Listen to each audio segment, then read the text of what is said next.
All right. Hello, everybody. Welcome to our December STEM Talks. We're very excited for the topic of our STEM Talks. It's actually brand new for us this year, but it's on accessible futures, and you'll learn about what that means over the course of the next hour. But for those of you that haven't been to one of our events before, how this will work is we have three amazing panelists that will give you a little bit of an intro in terms of what their life entails, what their career entails, what they do on a day-to-day basis. And then we'll have an open Q&A period at the end. So feel free to put all of your questions in the chat. And also, if you want, you can raise your hands and ask questions live at the very end of the session. So I am recording the session, so please try to keep yourself muted and keep yourself off camera if you don't want to be on camera for this recording, and we'll share this recording with you later. And then for those of you that are here for the certificate of participation, just make sure your first and last name is spelled properly, and that will count as attendance. So Trisha, can you launch the welcome poll? I first want to do a brief welcome poll just to see if you're excited for today, if you've come to one of our events before. And I will just leave that live while the event starts. I'm just going to pass it off straight to our first speaker. Hannah, do you want to just take over screen share and start talking about your cool job? Okay, thank you so much, Ornella. So I'm really excited to be here today and really happy to get the chance to share with you a little bit about what I do, and about the projects that myself and my team members work on. So I am a young woman with long red hair, and behind me today is a background of Bruce Peninsula National Park. This is a national park, and this is not unrelated to the topic of my presentation, but there is bright blue water surrounding low-lying rock formations and green trees. So my current position at the University Health Network is within Kite Research Institute in the engineering health team, but I'm also a PhD student in rehabilitation science at the University of Toronto. So these positions often overlap, and I'll be able to talk a little bit about how those overlap today. So I am actually from Windsor, Ontario, so just a few hours south of Toronto, but I've had the opportunity to live in different parts of Ontario, and I also just recently lived for a couple of years in British Columbia. So I've been working with the Engineering Health Lab for a year and a half, and I'm really excited to keep continuing that work as I move along my PhD right now. I really enjoy things like traveling, hiking, biking, but especially volunteering. In the photo on the right, you can see me standing next to a very calm and relaxed white horse, and the horse has a lot of objects on it. It has some pylons and some hula hoops. This was a part of something called equine assisted learning. So this was one of my favorite volunteer opportunities. Happy to talk about it, but I won't ramble on too long about it. And I also enjoy hiking. On the left side is a picture of me hiking on Vancouver Island. So my background is in sociology of population, aging, and health. So a background in sociology, and after that, I actually did a diploma at St. Clair College in travel and tourism. Then I went on to do my master's in sustainable leisure management, and leisure is really anything to do with things you do on your free time for fun. So this could be travel and tourism, parks and recreation, listening to music, going on social media, lots of different things. But I focused on parks and recreation. So that leads me into what I do now, and I'm pursuing my PhD in rehabilitation sciences at the University of Toronto, as I mentioned, but I'm still able to keep a focus on leisure, specifically for people with disabilities. So the topic of the research that I work on and my team works on in the Engineering Health Lab is park accessibility. So this involves making parks accessible for people with disabilities and caregivers. So this photo on the left, you can see it's a park with a playground, but our project focused a lot on provincial and national parks that have a lot of similar features to this photo. And in this photo, importantly, there's a communication board. Some of you may have seen one of these before, but you can use this for individuals who may not communicate verbally, who can communicate with their friends by clicking buttons. So this is just one example of something that addresses a barrier and improves accessibility in parks. So the goal of our project was to determine different solutions that could make parks more accessible, ensuring people can get the benefits of nature, as well as allow us to inform federal standards that will be able to set rules and guidelines for the future of parks in Canada. So our project was called the Parks Accessibility Project, and this was funded by a large standards organization in Canada called Accessibility Standards Canada. And our goal was to answer the question, what barriers do people with disabilities experience during the park experience? So this is all the way from planning your visit to a park to when you visit a park and to after when you're done. And in order to do that, we conducted a lot of different types of research. The first being a Canada-wide survey, where we were able to send that out on the internet and by email to individuals in Canada. Individuals with disabilities and caregivers. We conducted interviews. We just recently did a focus group where we were able to test out a remote sensory park experience, which I'm happy to answer questions about. Excited about that one. As well as 2 parks accessibility conferences where we had people from parks organizations like Parks Canada and BC Parks, Ontario Parks, share the work that they're doing, but also people with a lived experience with disability being able to come on and share their experiences in parks in Canada.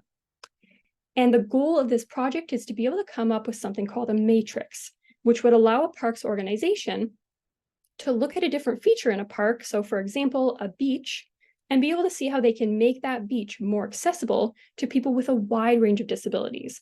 Disabilities related to vision, hearing, mobility, and all sorts of different individuals in those spaces. The photos on the left here showcase something called a tactile map. So this would allow someone with a visual impairment or someone who learns better tactily to be able to feel this map and figure out where different things are located in the park, to be able to better ground themselves in the space and better be able to navigate through that space. The picture on the bottom is a picture of a beach, and there's a lot of sand around, and these are different mobility devices that would allow different individuals with different needs to be able to access the beach and get down to the water.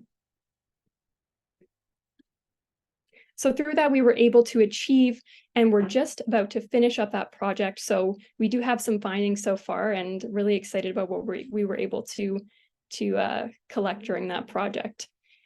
So a week in my life could involve things related to my job as a research analyst, but also as a PhD student. And like I said, they overlap.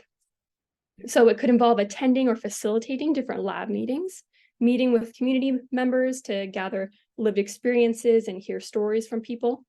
It could involve conducting interviews and focus groups, as I mentioned, analyzing qualitative interview data. So that involves looking at and better understanding people's words and their experiences, not as much as numbers.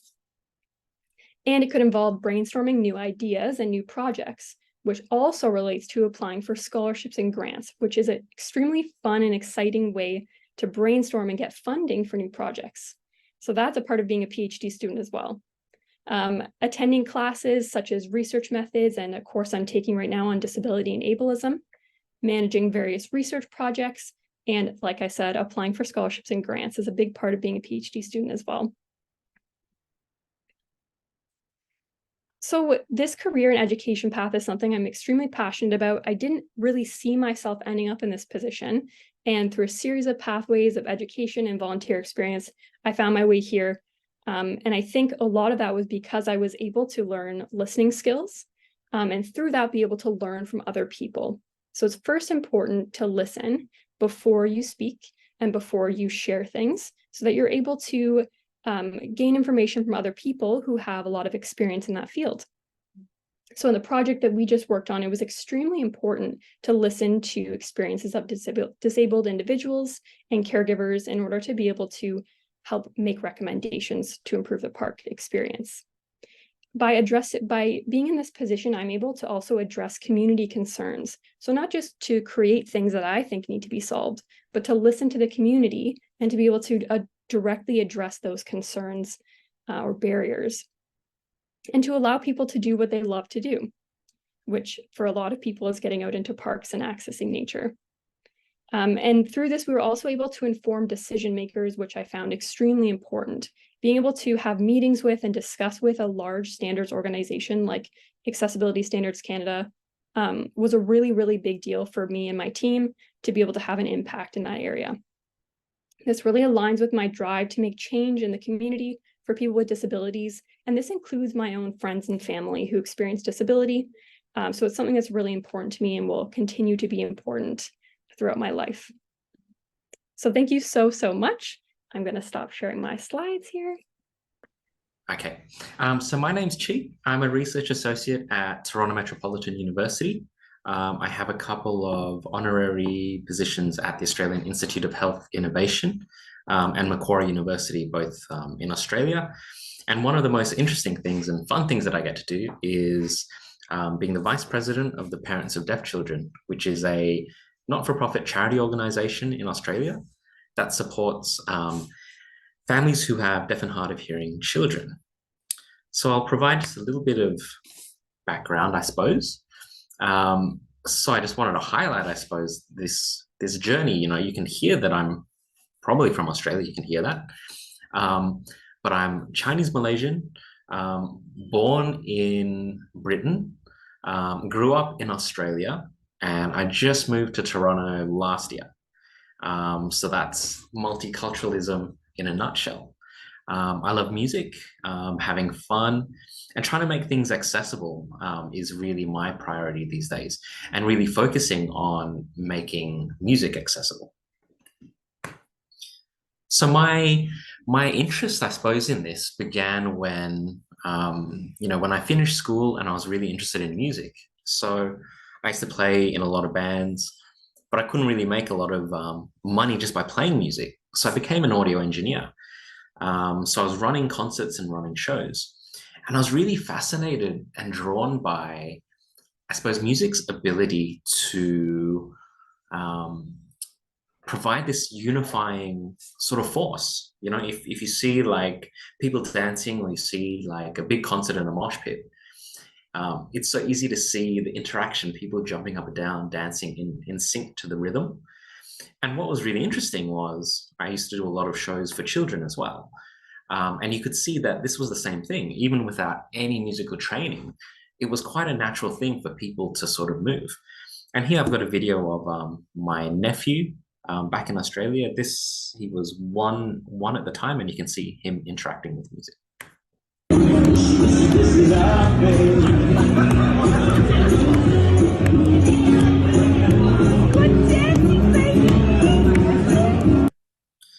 Okay, so in terms of my education, I did a Bachelor of Speech and Hearing Sciences at Macquarie University.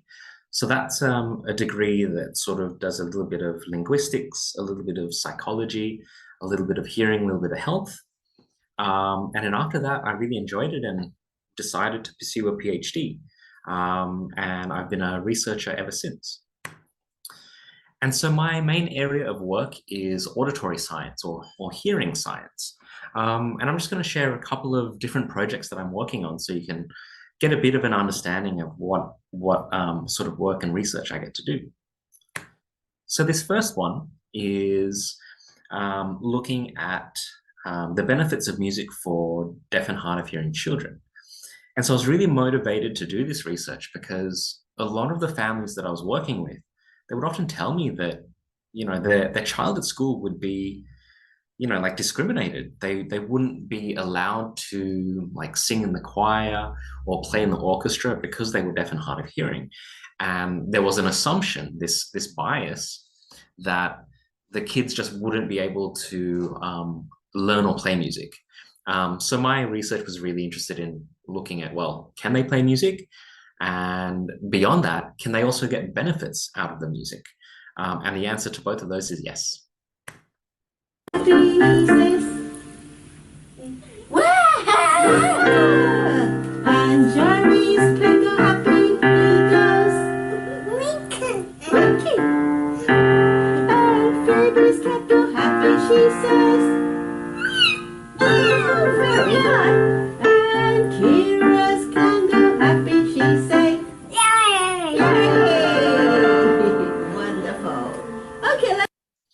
And I also get to work with not just children, but I also work with adults. So I've been running a project recently looking at the benefits also of music, but now we're specifically looking at choir. So we're looking at how choir can help older adults in terms of their communication, so their listening ability, but also their ability to connect with other people and socialize. It's a really important thing where we know that a lot of older adults, particularly sort of post-COVID, are being socially isolated. So this is one opportunity for adults to connect.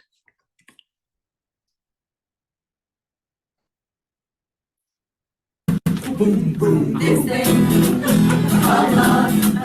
I just can't handle it. This thing called love. I must get around to it. I ain't ready. Crazy little thing called love. Crazy little thing called love. Crazy little thing called love. Crazy little thing called love.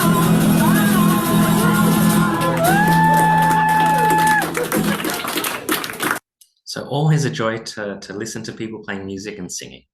And the last project I just want to touch upon is a lot of the community work that I get to do is also around this idea of sort of socialization and providing a space for deaf and hard of hearing children and their families to connect. So we have opportunities such as, offering these like painting classes, or on the right, you can see that there's a balloon there, and basically they're feeling the vibrations of the sound. So connecting to sound and hearing in a very different way. So what's my week in the life, and I suppose what do I think makes a person who wants to be in research successful is fundamentally just thinking and asking lots of questions, always being curious, always asking why. So today was Monday. So Monday is kind of my special day of the week, where it's kind of me just planning the rest of my week, where I attend to all of my emails that I received over the weekend, checking in on my students that I supervise. And in the rest of the week, I'll be doing things like attending lab meetings. So we have a research lab and we're all focused on like a specific topic such as music and health. There's a lot of reading, a lot of analyzing, thinking about new ideas and projects, supervising students, mentoring students, and always having fun while doing all of these things. And I chose this job really because I get bored quite easily, I suppose, and I personally find research really fun and interesting. And you can see that hopefully you've seen like a wide variety of different projects that I've been involved in. And I think I'm really fascinated by, the question of what it means to be human. And I think by doing research where we're sort of pushing the frontier of knowledge and trying to understand what makes us tick. And I really like it because it's applied, and there's fundamentally lots of opportunities to make a real difference to families and their lives. So that's me in a nutshell. Thank you very much. My name is Adidi. I'm the occupational therapist at the Toronto Rehab AEC clinic. My background is a little bit different from Hannah and Chi. I'm not, in the sense that I'm not involved in as much research. It's mostly clinical work. So our clinic is located in Toronto Rehab. We see both Toronto Rehab inpatients and outpatients from all over Ontario. We are considered a specialized clinic. And I'm also involved in a little bit of teaching at the University of Toronto. In terms of my background, I was born in Bangladesh. I came to Canada in 2005, and I've been in Toronto ever since. And I've been working at UHN as an occupational therapist for over 5 years now. And in terms of hobbies, I really like traveling, hiking, cooking, and spending quality time with my family. And you can see a few pictures of my traveling days and hiking. In terms of education, I completed my bachelor's. I did life sciences, and I did double major in cell and molecular biology and human biology from U of T. And right after that, I completed my master's in occupational therapy. And I've been an occupational therapist since. So what is AAC? AAC stands for Augmentative and Alternative Communication. Augmentative means to help, and alternative means to find other ways for some of our patients to communicate. Those who have trouble either talking face-to-face or writing by hand. And we find them alternative ways for them to communicate. This can include low-tech solutions. So if you look on the left side of your screen, you can see some examples of what we call low-tech solutions. It could be things like what we call a low-tech communication board with words and pictures. And for those of our clients who are able to spell, it could be a spelling board where they sort of spell out their messages. We can also provide our patients with high-tech devices. So if you know about Stephen Hawking, he was an AAC user. And yeah, we provide them with high-tech solutions that's very customized to their needs. So my role as an occupational therapist in the AAC clinic is to conduct assessments so that I can understand each patient's abilities, where they're at, and finding what their needs are. Is it mainly for face-to-face or written communication, or is it both? I also prescribe communication devices and adapted computer based on their specific needs.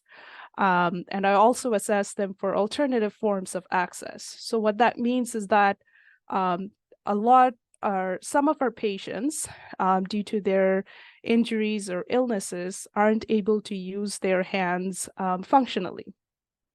So they're not able to use a smartphone or a touchscreen device, in which case I do my assessments to figure out how we can provide the patient with access to a device. This can include things like using a joystick with different kinds of head posts, or it could be a specialized mouse. It could be use of head movements, switches, or even it could be completely hand-free, using only their eye gaze.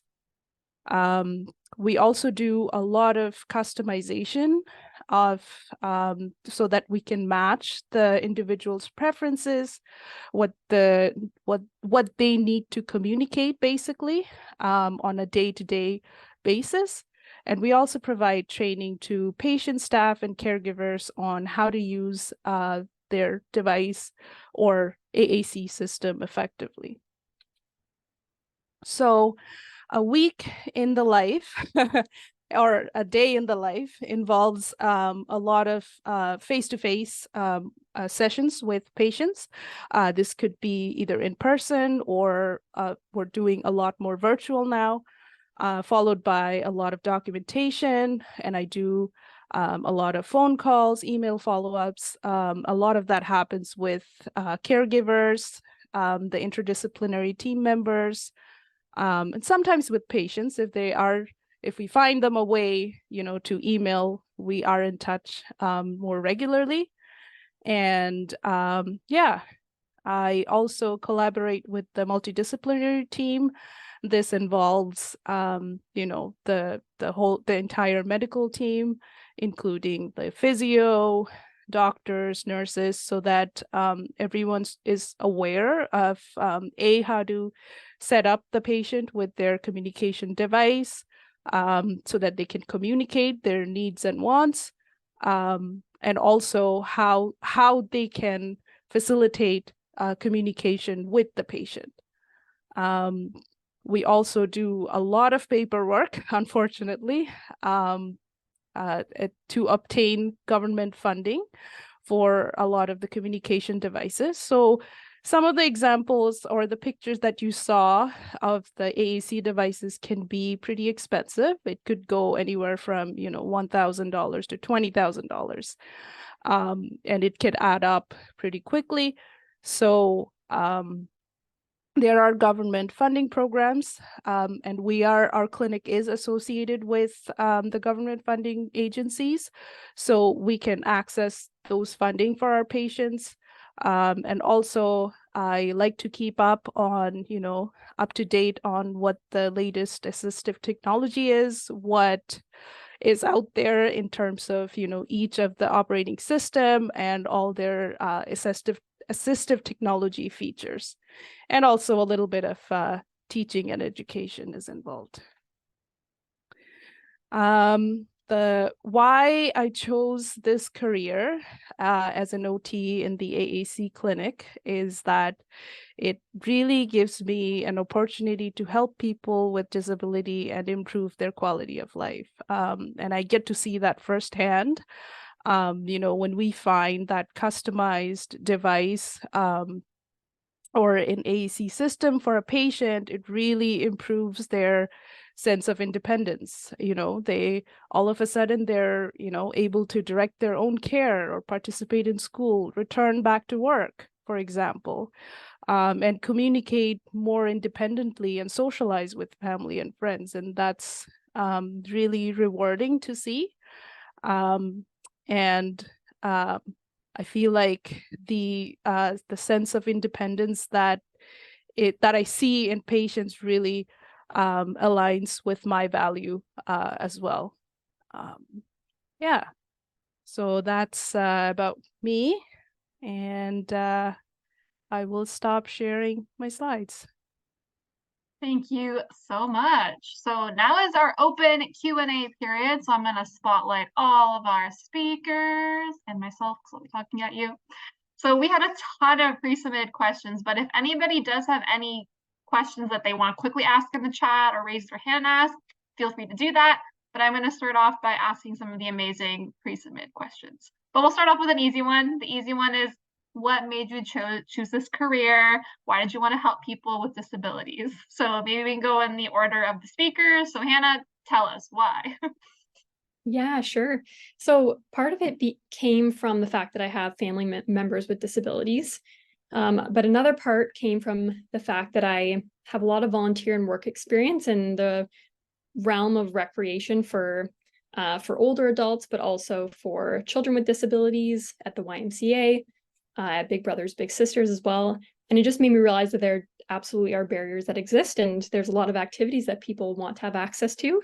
I saw this as a career path that would help me address some of those barriers and allow people to do what they love.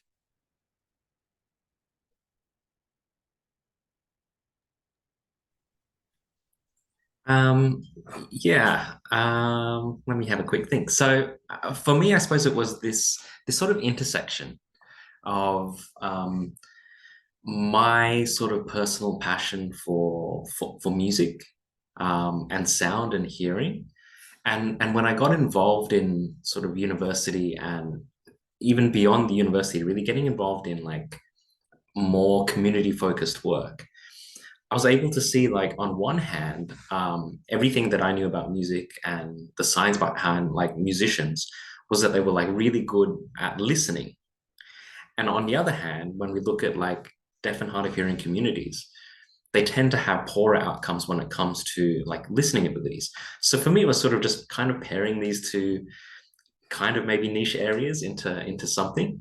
And it turns out that it's actually quite like a hot topic in terms of research. There's a lot of research going into this, not just from academics, but even from like industry, like hearing aid corporations or cochlear implant manufacturers. They're really interested in how they can improve the accessibility of their device to make music perception better, for example.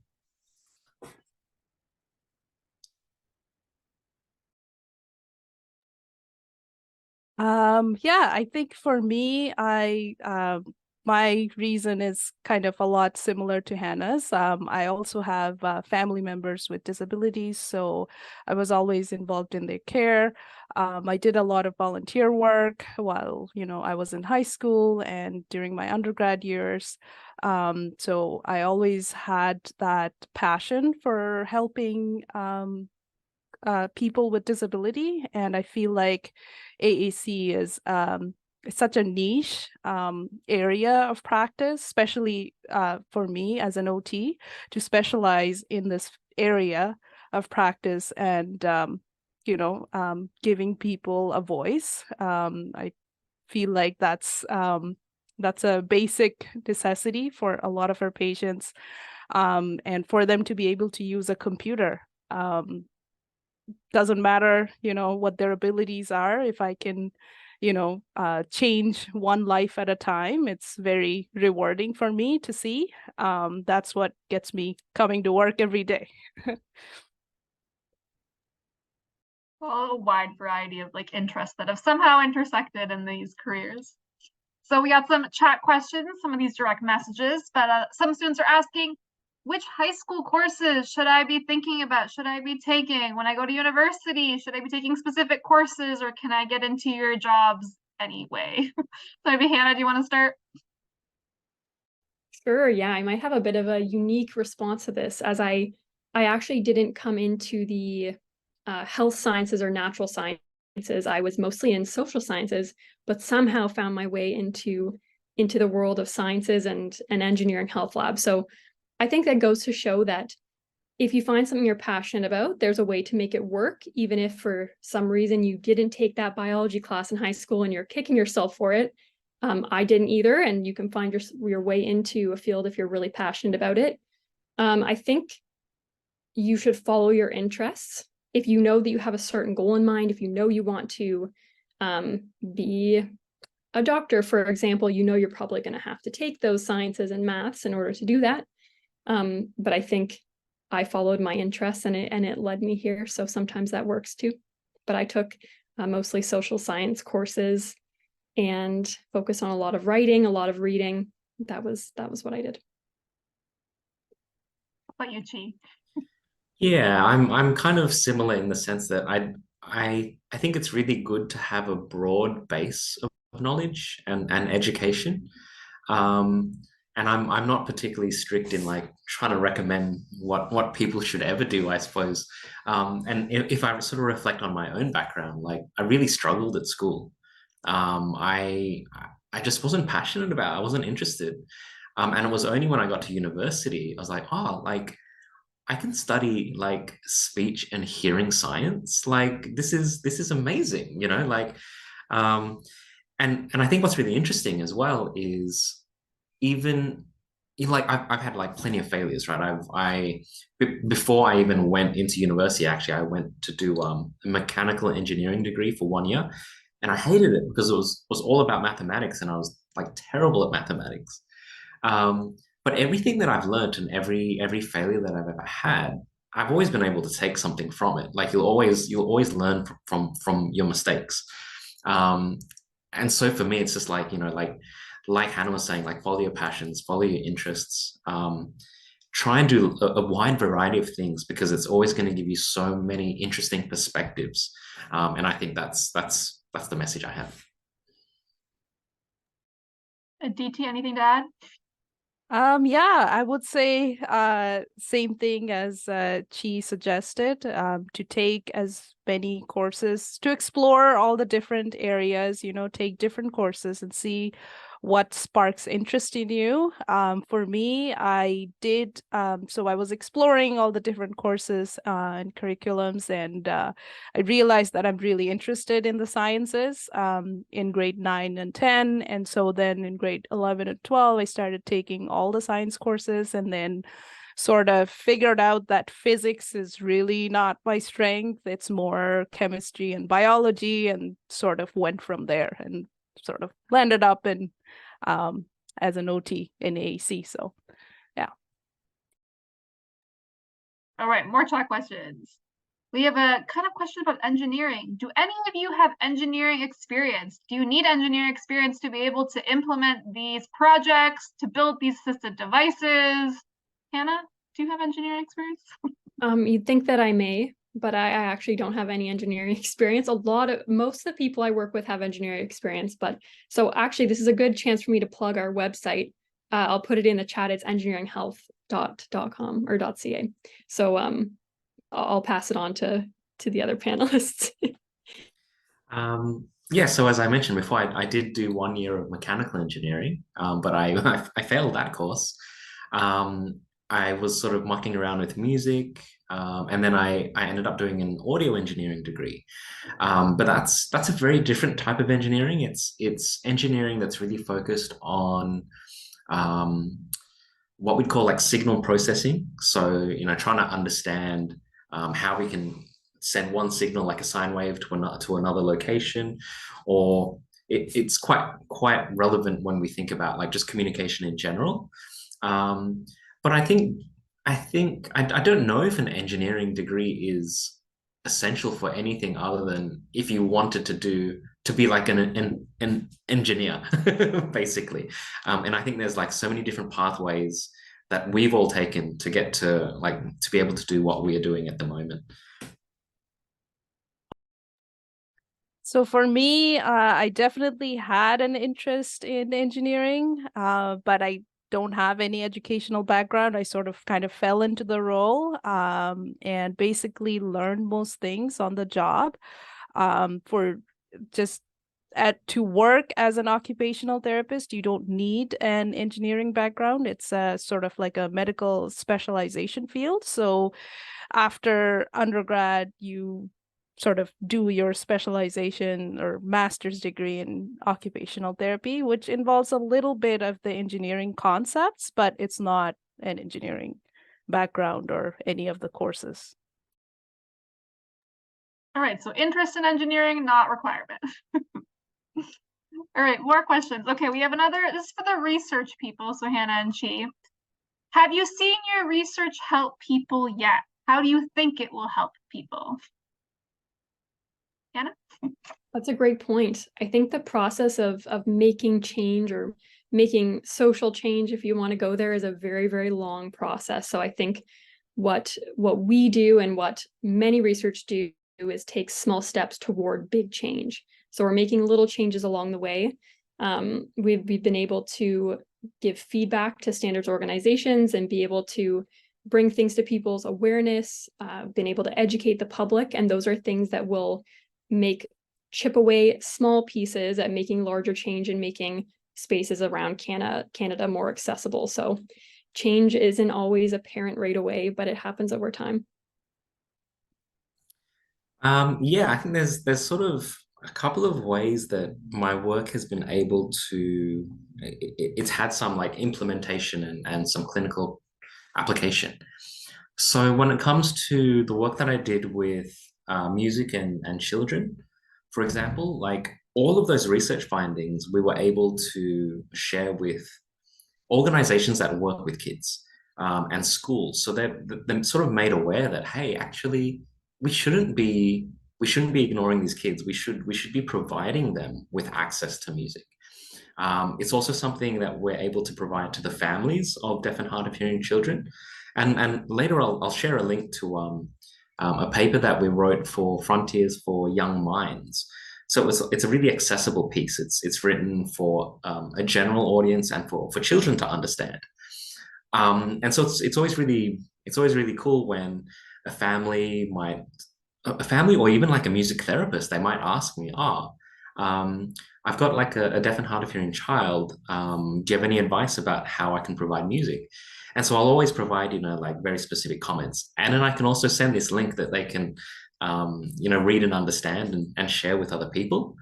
There's also been interesting work that I've done for some of the really big organizations like Cochlear Limited, for example, who, they make probably like half of the world's cochlear implants. And because they saw the work that I was doing around with music, and they were really interested in how they could also provide more music for their cochlear implant users. So they created a music app, and I helped them evaluate and develop this app as well. So we were able to create this application to help other people engage in music.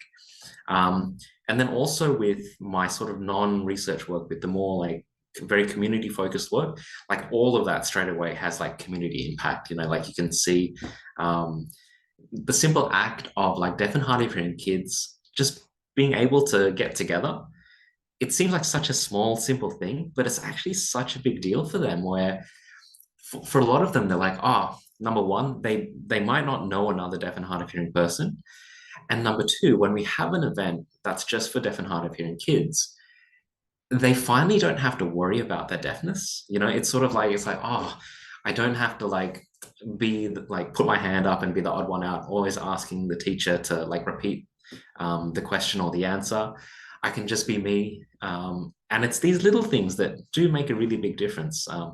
And as Hannah was saying, like these things have taken a really long time to develop and put through. But it's really rewarding when it does happen.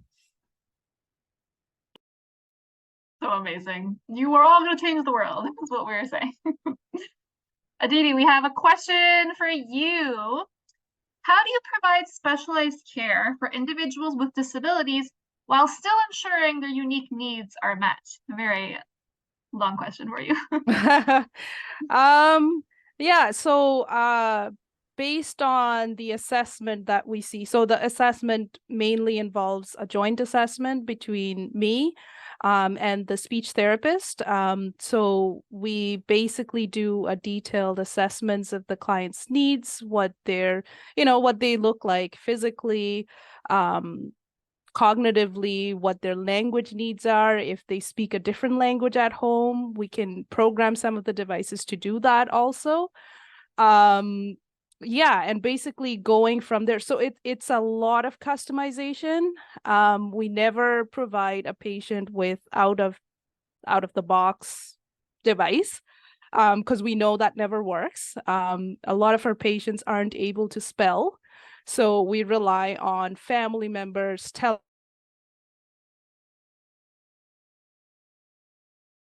us what is it that words and that they would need to be programmed into the device for them to communicate. I know that's a lot of guesswork. Sometimes you don't know. Even as a spouse or like a mother, you don't know what they might want to communicate or what their needs are. It might not be 100%, but if we can get them to even 80 or 90%, then that kind of, you can make it work sort of into their daily life. It's such a cool job. It's like I should have considered these things when I was looking for jobs. All right, we have another question in the chat. The students want to know about like extracurriculars and volunteering. What did you do? What should they do? What would you recommend they try to do right now during their schooling? And let's go same order we've been going with. Hannah, you go first.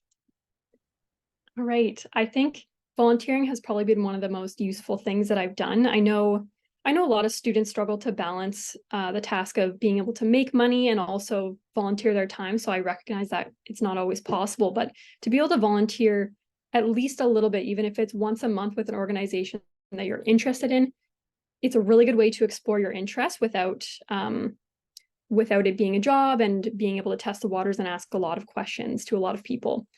I've volunteered for, like I said, organizations like Big Brothers Big Sisters. I worked with the YMCA, also volunteered. I've also volunteered with Best Buddies, which is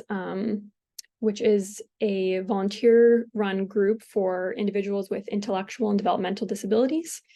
There's also a tutoring club that I volunteered for. So and also the Alzheimer's Society, things to get you involved with a wide range of people, explore your interests, but also a really great way to meet people and network. And networking and social connections are one of the best ways to get a career and to meet the right people.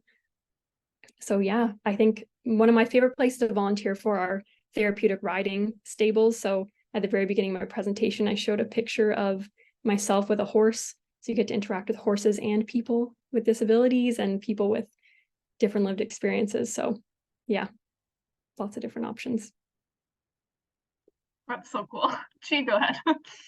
Yeah, I think it's really critical and really crucial that you try to do your best to engage with the community. And I mean, Toronto's an expensive city, so I totally understand, like there's a lot of pressure, right? Like you just to survive and just to eat, like a lot of people have to work and you have like far less time to maybe volunteer. But I found it really critical because, you know, when we are in research and we're in academia, there's always been a historical stereotype that we are in like an ivory tower, right? So maybe you've heard of this metaphor where we're just so removed from society and like the reality of the world. And I think that it's, for a lot of universities, it's really true. And I think the only way to really disengage from that is to engage with the broader community. And I think volunteering is really one way to really understand what what the problems are from like a grassroots perspective, and to understand the reality of the people that you want to help. You know, it's like if you're sort of coming into a career like this and you want to help people, like that's all well and good. Like that's a noble intention, but you really owe it to yourself and owe it to the community to actually understand what it is they want, what it is they need. And you can't do that unless you're like actively engaged in the community or have a lived experience yourself. So for me, not having a deafness myself is really critical that I engage with the community as much as I can so that I'm not, you know, making an assumption or doing something that's actually not of any relevance to the community. Yeah, I think I would also agree with Hannah and Chi in the sense that volunteering is really important. It really helps you find out what your strengths and weaknesses are. You could try volunteering at different organizations and see where you might see yourself working. It's also a good way for you to get references. If you want to apply to university, college programs, specialization programs. It also gives you an experience. So for me, I volunteered at St. Michael's Hospital for about over 3 years. So then that's where sort of I gained most of my experience before working with people with disability, people with communication impairments, those sort of opportunities, I would say, to seek out for, and see where, you might be passionate about. And it's a good way for you to explore different areas, I would say, before, you choose your career or you find out where you might want to work in. We have another chat question. What was the hardest part of transitioning from high school to university, especially if the subjects you ended up choosing ended up not actually being what you did with your career? Very specific question here. So yeah, what was the hardest part going into university, doing that? Same order like we do, Hannah? Sure, yeah. I think the hardest part was probably, the hardest part for me was probably trying to juggle enjoying myself and doing schoolwork. So making time for friends and family was something that I still to this day have to juggle with, and make sure that I'm making time to take care of my social health and my mental health, to be able to make time for other things that matter for me, and to not get too focused on one thing, but to keep myself well-rounded and happy. I think that was my biggest challenge. I think the biggest difference between like going from high school into university is that, you go through that, like those 12 grades of your life, and it's so structured. And once you sort of transition into university life, that structure it's very much like it's what we call like autodidactic learning. It's like self-directed learning.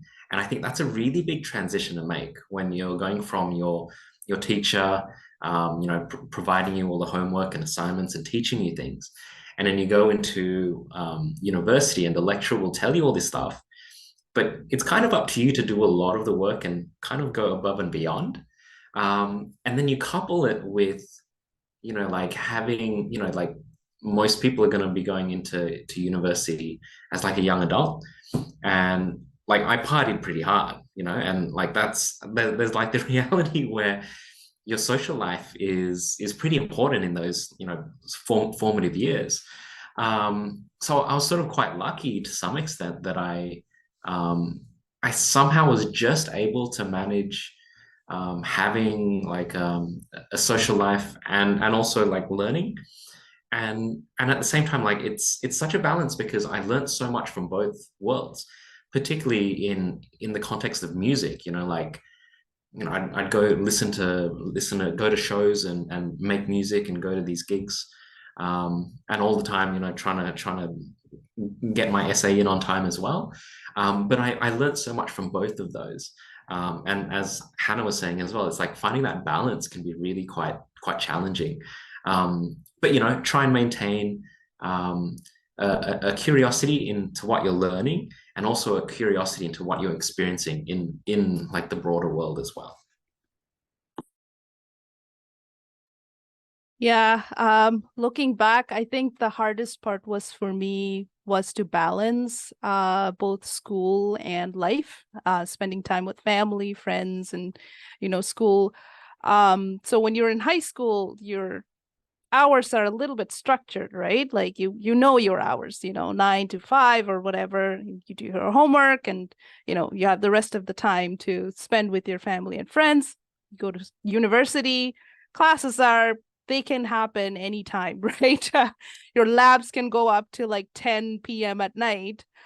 So your structure is kind of not there, right? So you have to find time in between classes, in between lab sessions, to sort of figure out your schedule to either hang out with friends, catch up on homework, and all that. I struggled, to be honest, a lot during the first 2 years, I would say.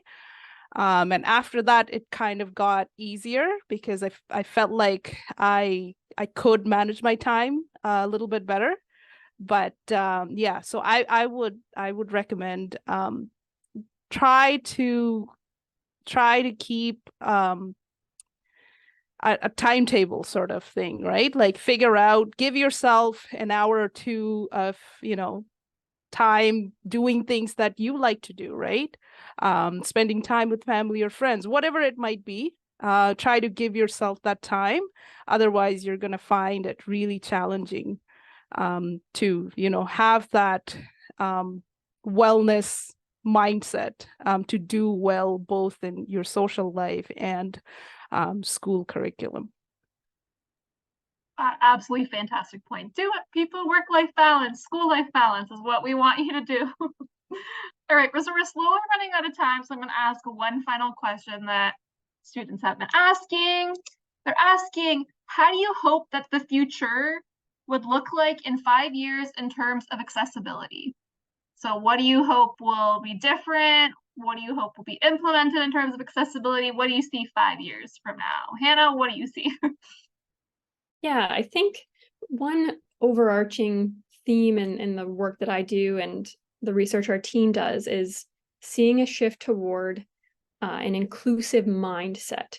So we can look for, and we are looking for, solutions, and those can be implemented, like physical things in the physical environment, and those are extremely important. Another important aspect is having a space be welcoming to people. So the way we design a space and the way we speak to people, our body language, all these things send a message of inclusion.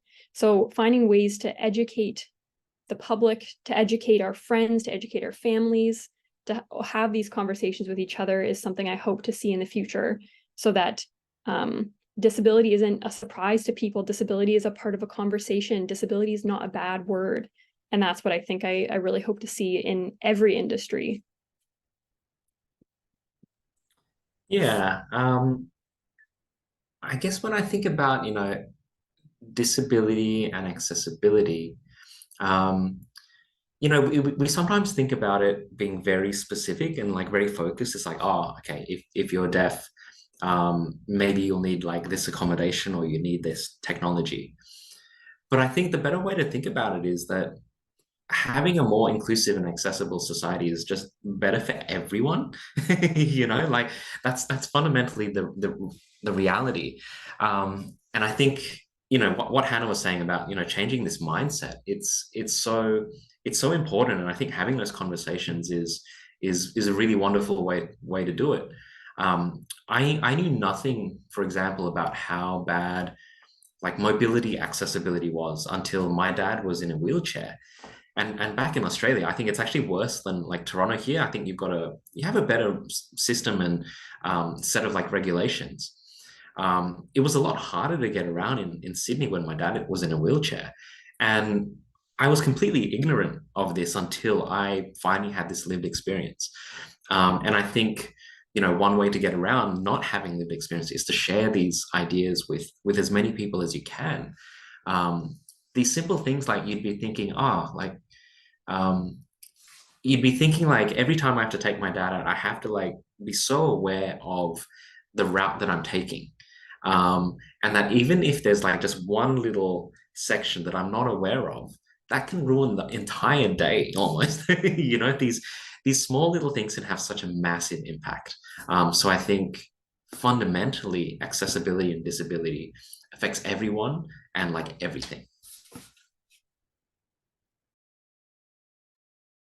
I think in terms of accessibility and its future in AAC or assistive, in terms of AAC or assistive devices, I think we're seeing a lot of that happening already, especially operating systems like Apple, Android, Windows. They have a lot of accessibility features these days that weren't even considered like 10, 20 years ago. So a lot of the softwares that we were prescribing earlier, they now have sort of, so voice recognition, right? Like we used to prescribe a software called Dragon. You know, we still do for Windows. In the Apple world, it already exists. And it came out about 2 years ago, called Voice Control. You can control the entire Mac devices, iPad, phone, all with your voice, right? So that opened up an entire door where a lot of our patients didn't have to go out there and buy an expensive system, right? Like they could use their old iPad or iPhone that they already had, and you know that sort of helps a lot when a lot of the accessibility features are already sort of built into the system. I think that also helps to reduce the stigma associated with that might be associated with carrying a heavy, large AAC device versus carrying, an iPad or an iPhone that everyone else seems to have. You just happen to use it for communication. So I think it's getting there. It's getting better for sure. We have hope. We have hope. All right, so we're at the last minute of the event. I'm just gonna, Trisha, can you launch the exit poll? And I'm gonna do a few wrap-up slides for everybody. Let's see. All right. Hopefully it's screen sharing. So thank you all again for attending our STEM Talks today. So in case you don't know who we are, our team is UHN STEM Pathways. We run all sorts of events, both in person and virtual, through our team and through UHN. So feel free to check out our website if you want to explore more.